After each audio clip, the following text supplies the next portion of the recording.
Between 1979 and 1989, the worldwide demand for ivory caused elephant populations to decline to dangerously low levels. During this period, poaching cut Africa's elephant population in half. Intensive poaching for ivory in Kenya reached unprecedented heights during the 70s and 80s. Elephant populations reduced from 165,000 to about 16,000 by 1989. It is sad to note that African elephants are now faced with extinction because they are being killed at a rate never seen since the CITES-sanctioned ban almost 2 decades ago. The biggest threat to the future of the African elephant here being man. We saw an upsurge in illegal killing of elephants and also smuggling of ivory. So as a country, we are actually opposed to any lifting of the international ban in ivory trade.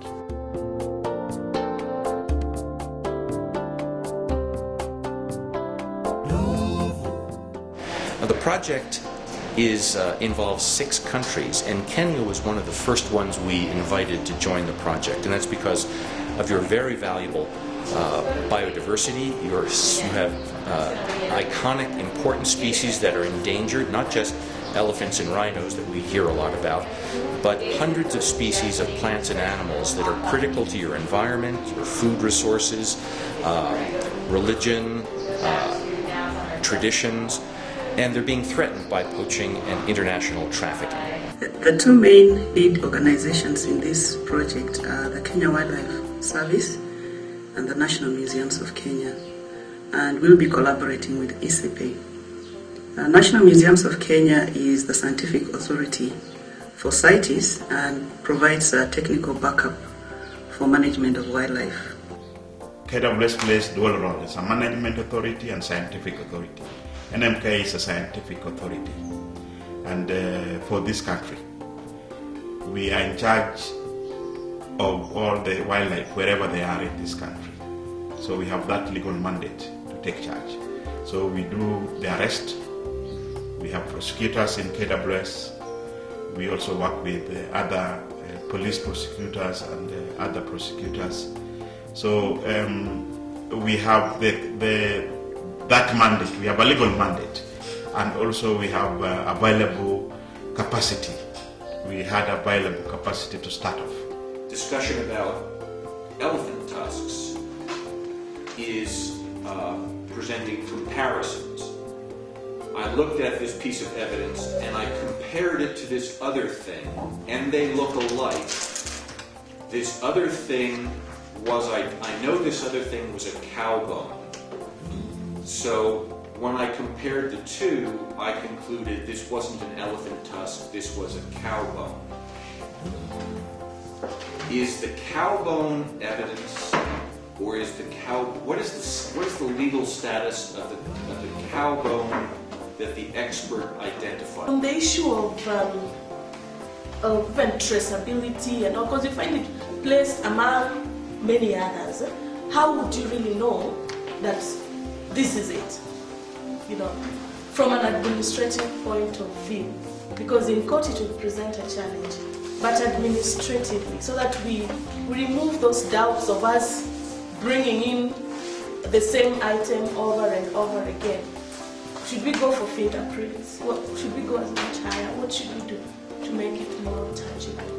Most of the species on our priority list have been identified as of being of national importance, and these include species that are found frequently in trade and end up as court cases.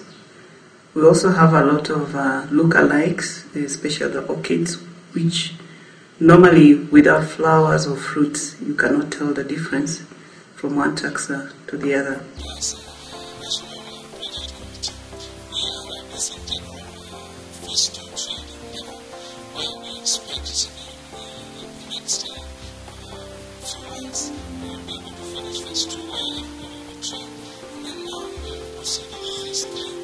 So the project is meant to enable the partner countries, including Kenya, to use a new biotechnology tool to fight this wildlife crime, and it's called DNA barcoding. It's a way of identifying species from a tiny, tiny piece of biological material using the DNA sequence of a particular part of the genome. We call it the DNA barcode because, like the barcode in a supermarket product, this particular barcode region of the genome tells species apart. That is, the members of our species are all identical or nearly identical for our barcode sequence of A's, G's, C's, and G's. And our DNA tells us apart from all our close relatives, like the great apes. Threatening the critically endangered species like rhino, elephants, through poaching. I want our courts to use evidence coming from this project to ensure that it's tight and give the highest level of conviction. If you kill a rhino, if you caught trafficking rhino horn and trafficking elephant ivory, you will be put to life sentence. For you to get that, we need good evidence. And that's why this project is very important for this country, very important for Kenya Wildlife Service, and we are all rallying behind it to ensure that we get the best science from our forensic and molecular lab, and so that when our legislation is up and running, our judges will have easy time.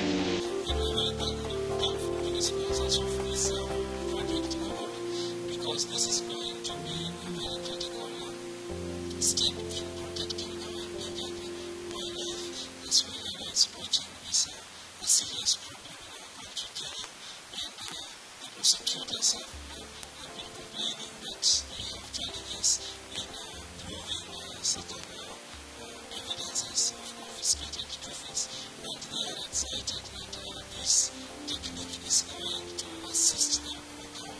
And we have a new law that is going to require that the level of proof of guilt is much higher because the penalties have been raised. And I think this DNA barcode approach is going to come in handy in assisting the wildlife prosecutors prove evidence as to the kind of trophies that they will have confiscated with these assessments.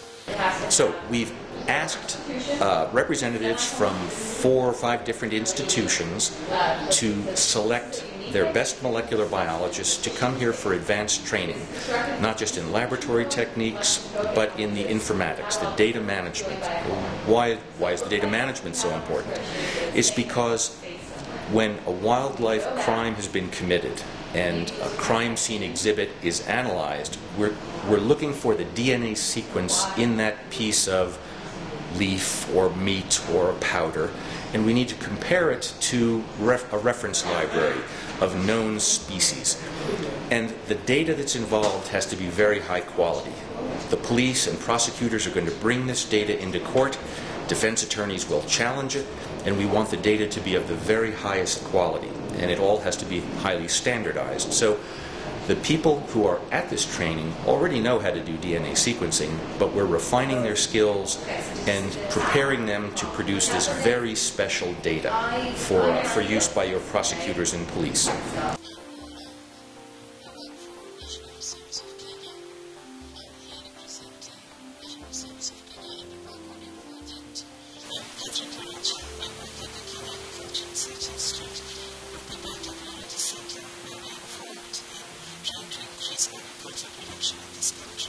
Joseph Gitao from the International Center of Insect Physiology and Ecology, ICIPE.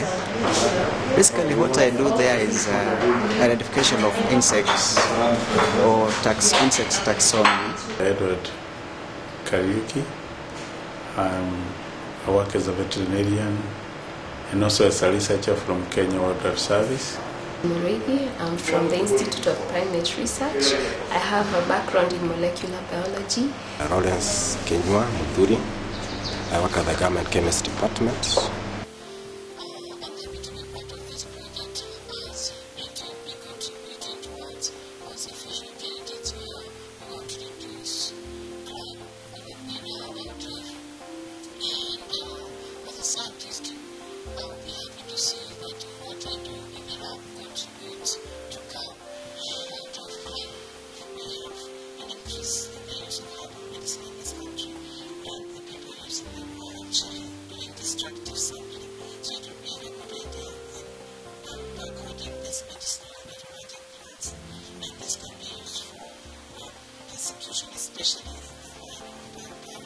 this project requires a high threshold of results because this is evidence that is going to be used in court.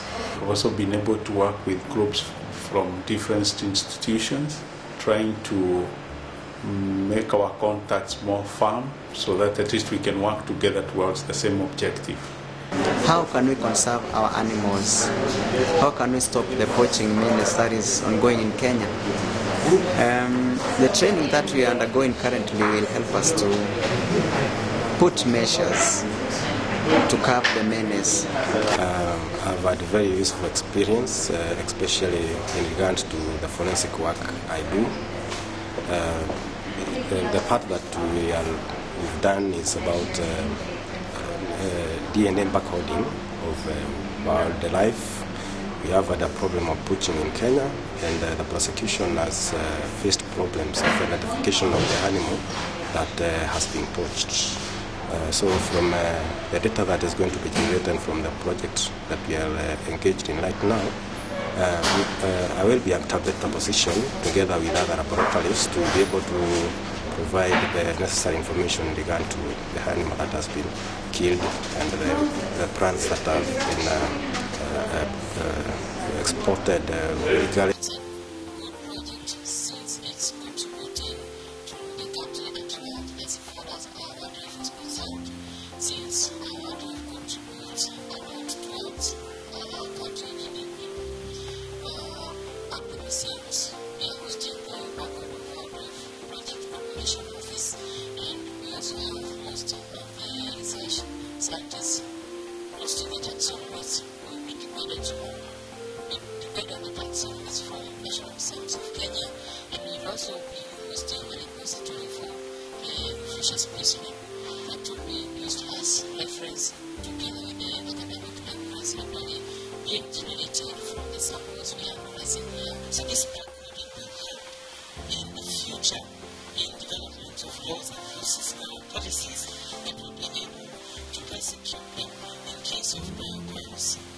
Be able to work on field samples from all over the country, from endangered species and from wildlife, so that we can create a reference lab which will be used to prosecute cases of poaching in court. And ideally, we are trying to get the actual evidence that can be able to prove that indeed the person caught up with this product are live products from this live animals. And ideally, it's an issue of trying to use biology, or in this case genetics, to be able to get the live products as they are in the wild.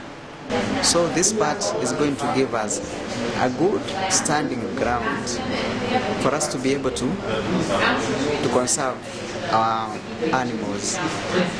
There are also endangered species like plants, animals like rhinos, and to some extent even some insects that are slowly becoming extinct.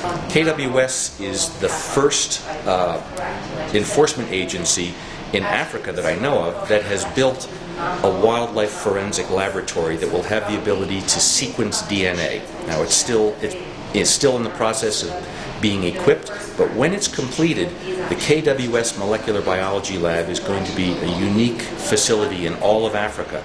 And people from all over Africa and other countries are going to come here to learn how is Kenya protecting its wildlife species, its endangered plants and animals, using the best DNA technology. So we're very eager for the project to be working with KWS, the National Museums of Kenya, ISIPE, other organizations in Kenya.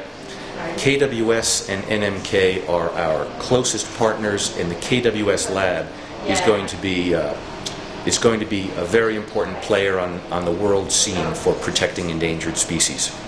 We also expect to see a lot of orchids, for one being lookalikes, but also they are part of a mega horticultural industry, and these ones are normally collected as collector's items as a hobby.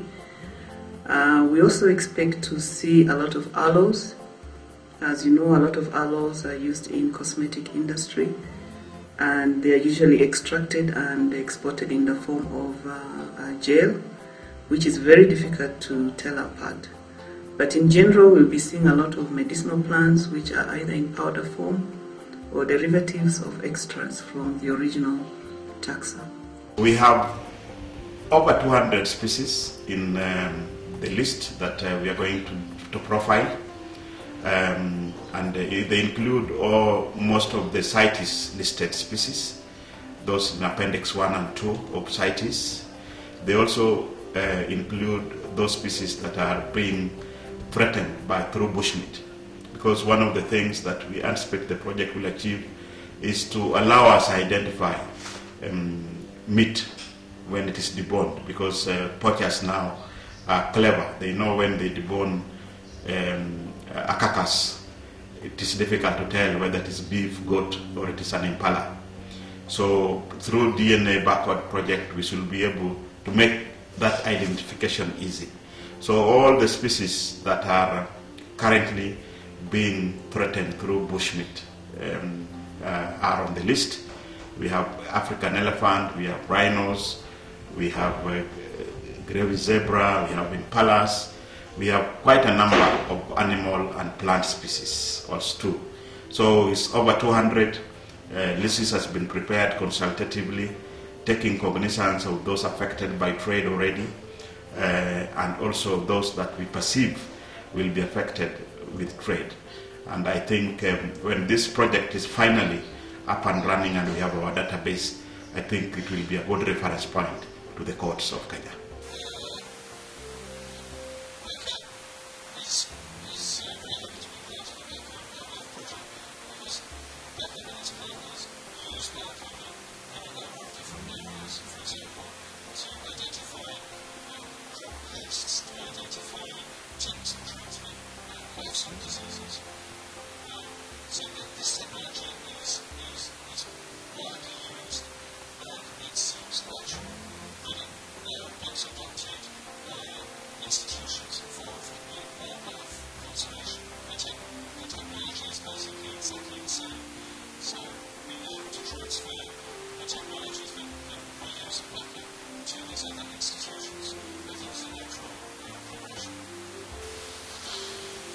Informatics training is very important because